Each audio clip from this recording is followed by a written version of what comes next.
La provincia de Huesca es una de las mejor conectadas de toda España. En los 2 últimos años, 309 localidades se han beneficiado del programa de la Diputación Provincial para acercar la banda ancha al medio rural.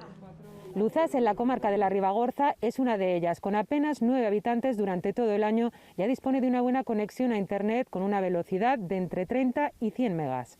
Esperemos que funcione y que se quede gente en el pueblo. Creo que era muy necesario esto, que hacía mucho tiempo que se estaba pidiendo que se llegase así a un pueblo así tan pequeño. La banda ancha permite reducir la brecha digital entre el medio rural y las grandes urbes. Sofía y Diego pudieron trasladarse desde Zaragoza a Argüís para teletrabajar entre montañas.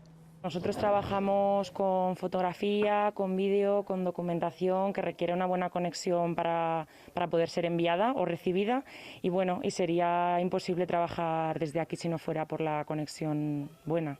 Gobierno de Aragón y diputaciones provinciales desarrollan planes para extender la banda ancha, aunque todavía hay muchos pequeños pueblos sin cobertura o con mala recepción, principalmente en la provincia de Teruel y también en Zaragoza. Es el caso de Carenas, en la comarca de Calatayud, donde hace 3 años se acometió la traída de ADSL hasta estas casetas.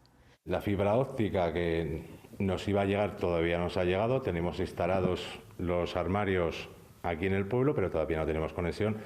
Y la conexión que tenemos es lenta. Una operadora ya ha comunicado que extenderá la red de fibra a todo el municipio, mejorando notablemente la conexión actual.